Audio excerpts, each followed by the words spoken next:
My name is Calden. The night it all started, she wasn't even in the house. But her scent was. I walked into our living room just past midnight, exhausted, shoes soaked from the rain, my laptop still humming in my bag. And that's when it hit me, lilac and honey. Her favorite perfume. The one she only wore on special nights. But she wasn't supposed to be home until tomorrow. I didn't say anything. I didn't call her. I just stood there, letting the silence wrap around me like wet clothes.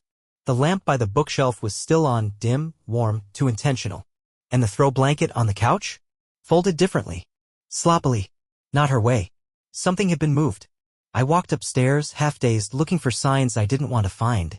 Her travel bag wasn't where she usually dropped it. Our bedroom smelled normal. But the guest room door, usually shut tight, was cracked open. Inside was nothing. Except a wrinkled paper napkin on the side table. It had the name of a bar I didn't know, and in blue ink, a message. You look tense tonight. Let me fix that next time. D. I stared at that note for what felt like an hour. I didn't touch it. I didn't even breathe too hard, afraid it might disappear. The next morning, she texted me at 6:13 a.m. casual as ever. Morning, babe. Can't wait to be home tonight. Missed you. But I didn't reply. Because by then, I already knew she'd been here. And she hadn't been alone. She came home with a smile.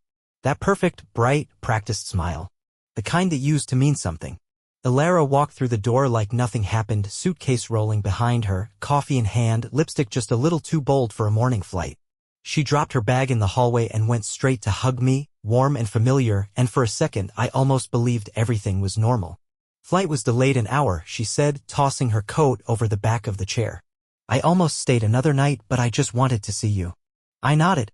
That's all I did. I nodded like a puppet. The napkin was still in the guest room. I hadn't moved it. I hadn't touched it. I hadn't even opened that door again.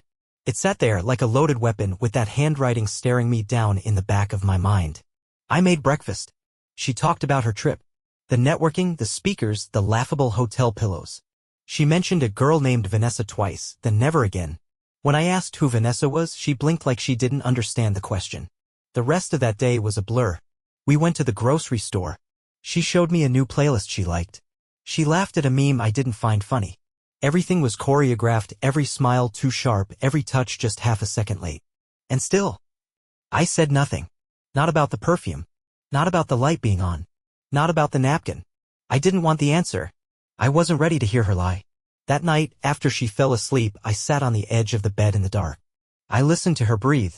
I watched her hand twitch in her sleep like it always did when she was dreaming. And I wondered, was she dreaming of me? Or of D? I finally gathered the nerve. Quietly, I got up and walked to the guest room. The napkin was still there, but something was different. It had been shifted. Turned slightly. Folded once at the corner. She had seen it. Which meant she knew I knew. I should have said something right then. I should have gone back to the bedroom, turned on the light, and asked her point blank. But I didn't. I just stood there, holding that paper, heart pounding so loudly I thought it would wake her through the walls. That's when my phone buzzed. A text. Unknown number. No name. Just one line. I hope she was worth the silence. I froze. My legs went cold. My mouth dried up. I just stared at those words over and over as if they would rearrange themselves into something less terrifying. But they didn't. And when I walked back into our bedroom, she was already awake. Lying there. Eyes open. Looking straight at me. She didn't say a word. She didn't have to. Because whatever we were before, that ended right there, in that silence, between the two of us, in a room that suddenly felt like it didn't belong to me anymore. The morning after the message, everything between us became a performance. She brewed coffee. I overstirred mine until it was cold and undrinkable. She leaned against the kitchen island, scrolling through her phone, occasionally smiling at things I couldn't see. I sat at the table, pretending to read the same article for 25 minutes. We said nothing about the night before. No mention of the napkin. No mention of me standing in the guest room at 3 a.m. Or the text. Or the fact that when I came back to bed, her eyes were already open, watching me like she was waiting to see what I would do next. She had me. That was the worst part. She wasn't afraid, not the way a guilty person should be. She was calm. Controlled. As if I was the one under observation now. And maybe I was. Maybe she was waiting to see if I'd finally break the fragile world she'd reconstructed with lies and expensive perfume. I spent the rest of the day at the university, but I couldn't focus. I couldn't even pretend to care about the files on my desk. Every face that passed me in the hallway felt suspicious. Every ping of my phone made me flinch. I told myself I was being paranoid. I told myself I didn't have proof. But I had something worse than proof. I had instinct. I sat through a 2-hour departmental meeting and retained none of it. I skipped lunch. I walked out of my office 3 times to get air, and each time I found myself texting half-written messages to Elise only to delete them before hitting send. Things like, "Do you still love me?" or "How long has it been going on?" or the one that almost slipped out, "Who is D?" But I didn't send anything, because I knew if I opened that door I wouldn't be able to close it again. That night she made dinner. She wore a soft gray dress I'd never seen before, loose-fitting, silky, elegant in a way that made me feel overdressed even in my usual button-up. She lit candles. She played soft music. She was trying too hard. Over pasta and wine she finally said it. "You've been quiet." I looked up. She wasn't smiling this time. She was watching me carefully, eyes scanning my face, trying to decode me. I shrugged. "Tired." "You were up late." I froze for a fraction of a second. That was it. Just a moment. But she saw it. She tilted her head just slightly. "Did something happen?" I stared at her. My mouth opened, but no words came out. I wanted to ask. I wanted to scream. But instead I nodded. "Couldn't sleep." She smiled gently and reached across the table to touch my hand. "You should have woken me." The lie was in the softness of her voice. Because we both knew I had. I had woken her. I had stood there with the napkin in my hand while she watched from the bed, pretending to sleep. She knew I knew. I knew she knew. And yet we sat there, in candlelight, pretending we were still in love. Pretending nothing had changed. After dinner, she suggested we watch something together, one of those old shows we used to binge before life got complicated. I nodded. She curled up beside me, her head on my shoulder like she used to when we were dating. But all I could think about was whose shoulder she'd been lying on last night. And whether he watched her fake laugh the same way I used to think was real. When she fell asleep on the couch, I checked her phone. I'd never done that before. It was clean. Too clean. No texts from numbers I didn't recognize. No messages to D. No strange call logs. But there was something odd. A new folder in her photo gallery. Empty. Titled only with a single dot. I didn't open it. I couldn't. My fingers hovered over it, but something inside me felt like opening that folder would be like opening a door I'd never walk back through. Like the world on the other side would change me forever. I put the phone down. Slowly. Carefully. And then I cried. Quietly. Into the same throw pillow she'd used the night before. The scent of her hair was still there. And the echo of a name I didn't recognize kept circling in my head. D. Who the hell was D? The next few days were a study in subtle destruction. Ilara acted like everything was fine. She asked about my work, complimented my tie one morning, even texted me a photo of our cat tangled in the bedsheets like it was just another Tuesday. I played along. I said the right things. Laughed at the right times. Smiled when I was supposed to. But inside, I was breaking apart piece by piece because I knew what I'd seen, and worse, what I hadn't. I hadn't seen fear in her eyes. I hadn't seen remorse. What I saw was control. That terrified me more than anything else. I couldn't sleep. Every night I'd lie awake beside her, watching the ceiling breathe shadows while she slept peacefully or pretended to. I stopped eating properly. Lost 6 pounds in 1 week. My boss at the university asked me if I was okay. I said I was just tired. Which wasn't a lie. I was tired of acting. Of wondering. Of being in the same house as a woman who might not even be my wife anymore. Then came the Thursday night that changed everything. She told me she was going to a women's networking mixer. She used to call them wine nights, but lately they'd taken on more official-sounding names as if polishing the label made the contents any less dangerous. She left at 6:43 p.m. wearing heels she hadn't worn in over a year and that gray dress again. The one from the dinner night. The one that made her feel mysterious.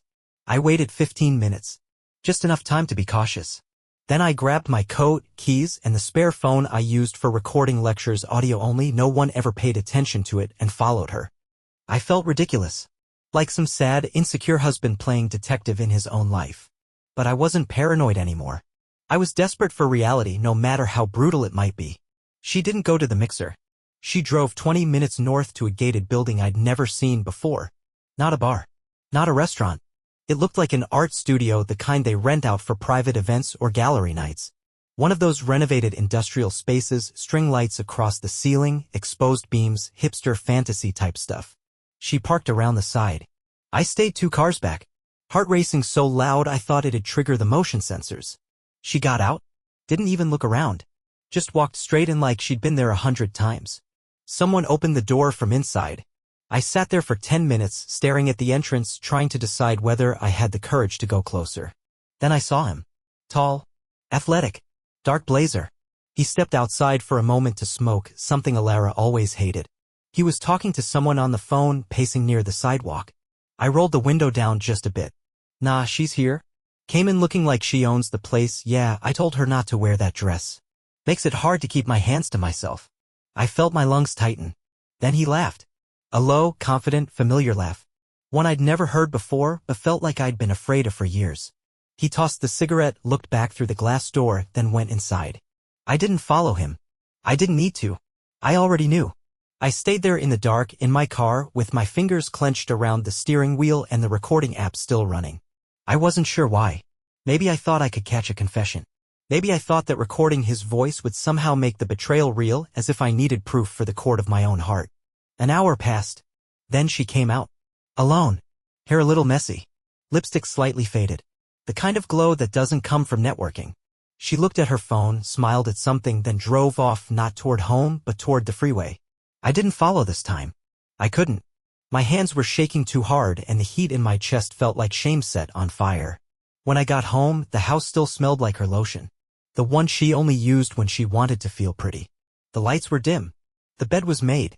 And on the kitchen table was something I hadn't noticed before. A bottle of red wine. Unopened. With 2 glasses.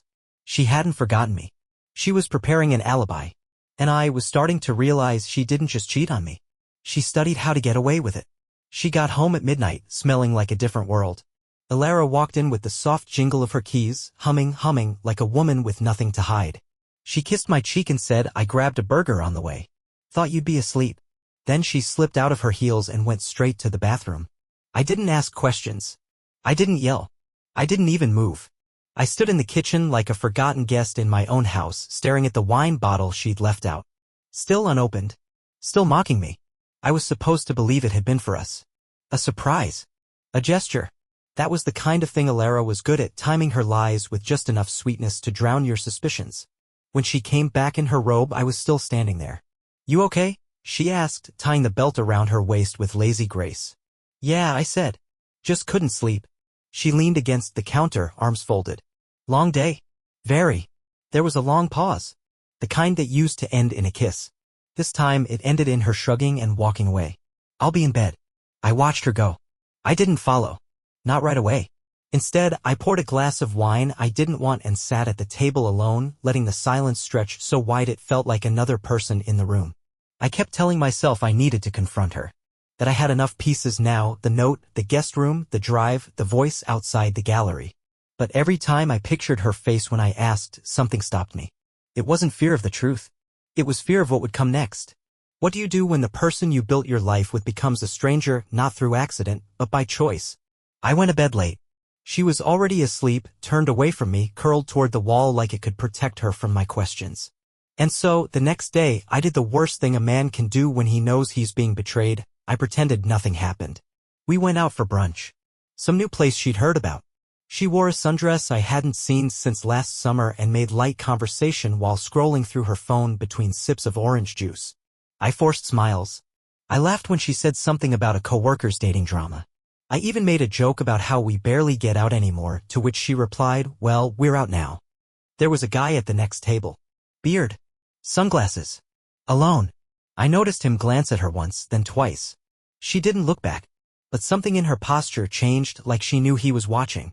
Like she wanted to be seen. I hated myself for noticing. Back home, she said she needed to work for a few hours. She disappeared into the office with her laptop and headphones while I sat in the living room scrolling through news I didn't read, messages I didn't answer, and old photos I wasn't ready to delete.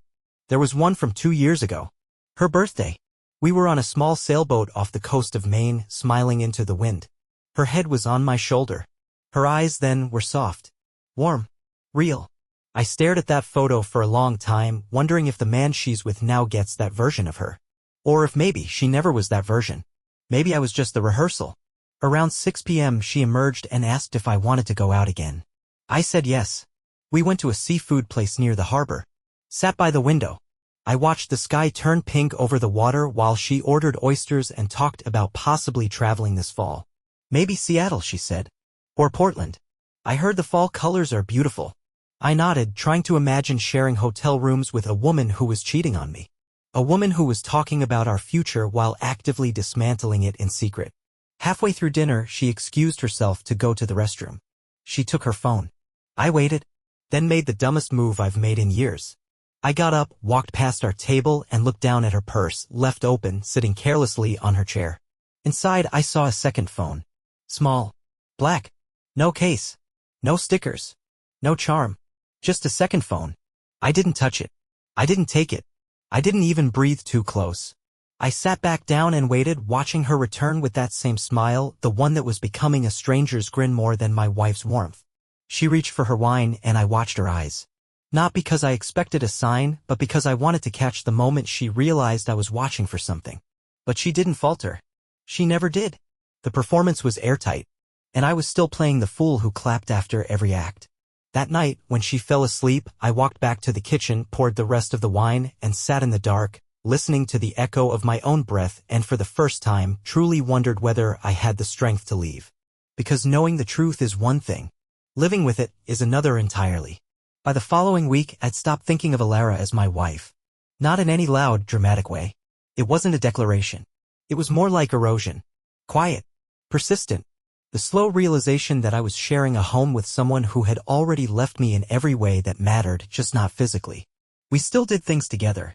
Ate meals. Watched shows. Shared polite conversations about groceries, headlines, her office gossip. But all of it felt like acting in a play that no longer had a script. I began to catalog her movements like a researcher studying a predator. How long she stayed in the shower. What shoes she picked depending on the hour.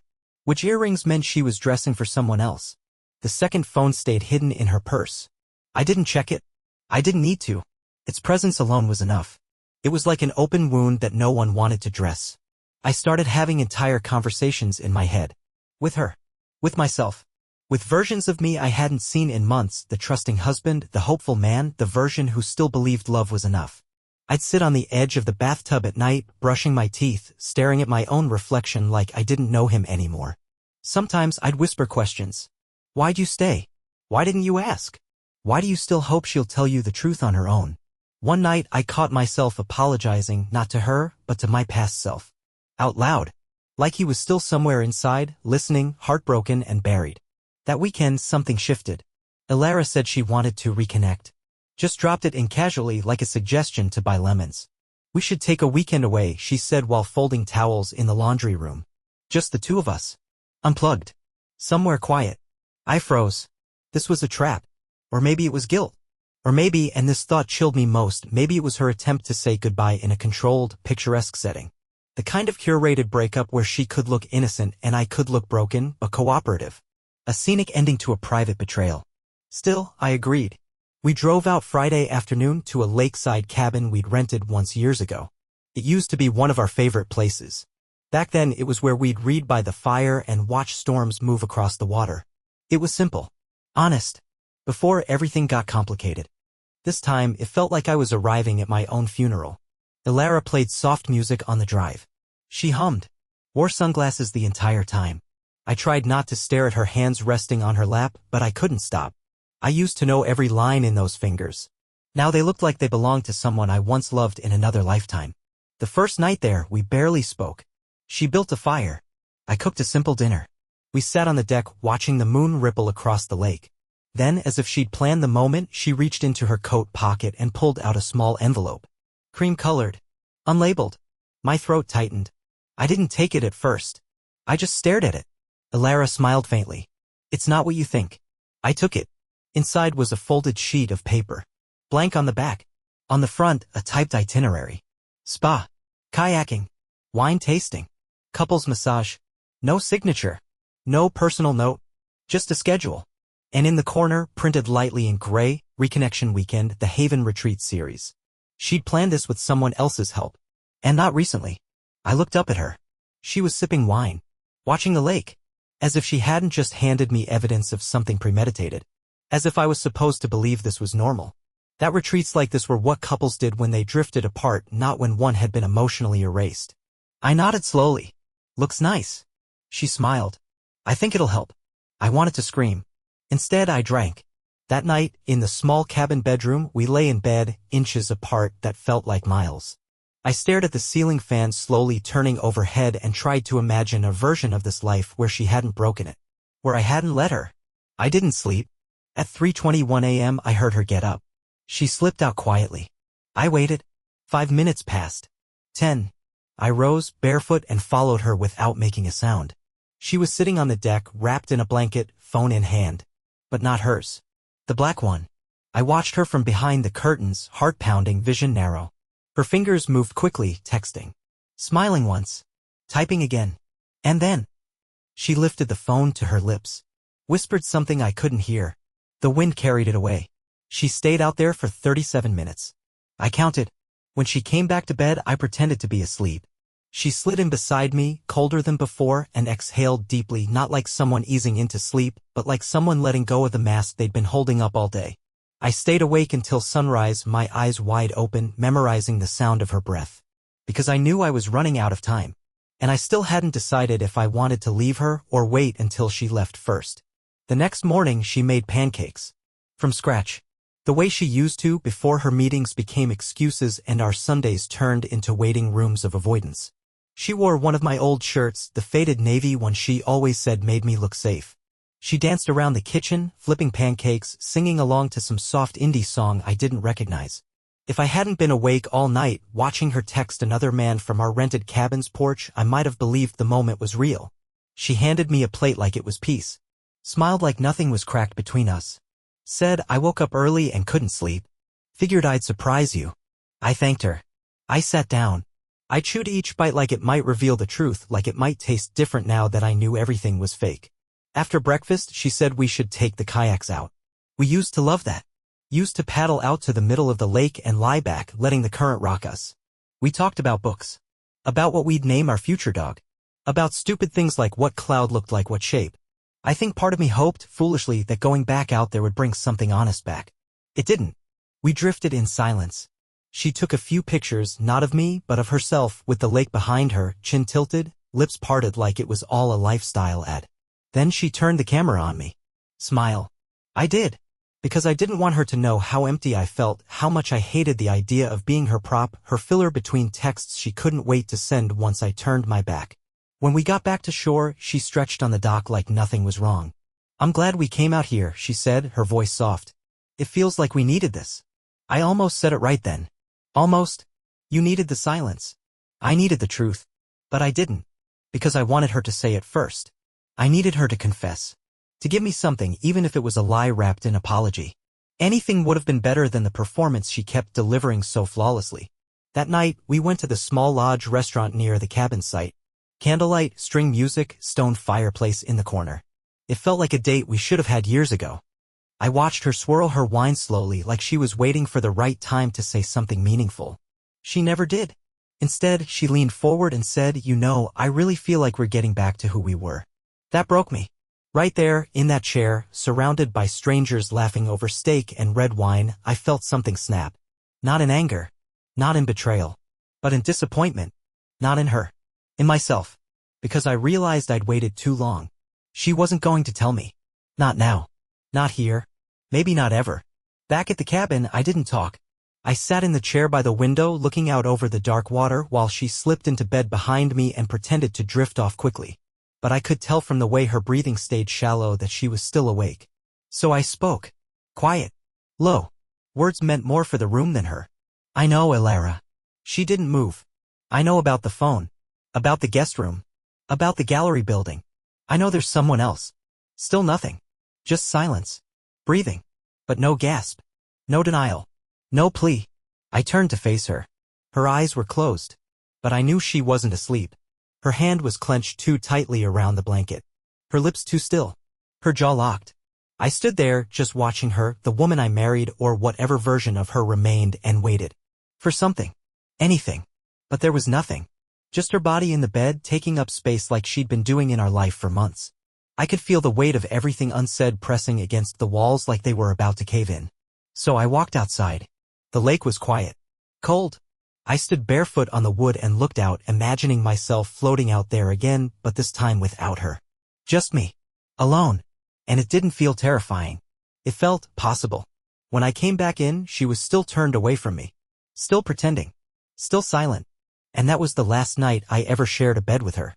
Not because I left the next day, but because something in me did something essential.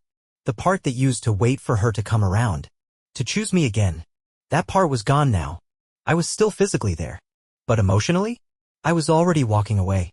We drove back Sunday afternoon in silence. The car felt smaller than it did on the way there.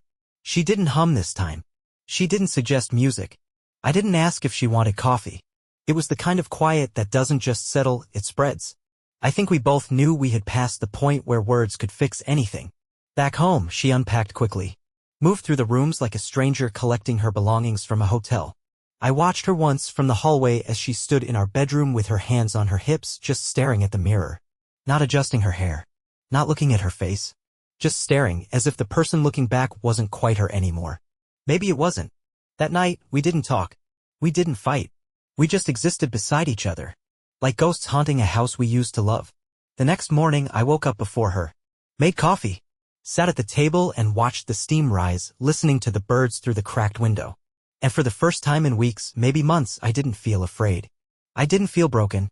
I just felt done. When she came downstairs, still in her robe, rubbing sleep from her eyes, I stood. "Hilara," I said gently. "I think we both know this isn't working anymore." She froze. I expected a reaction. A tear. A scream. A defense. But none of it came. She just nodded once. Then sat down slowly like her legs couldn't hold her anymore. "Yeah," she whispered.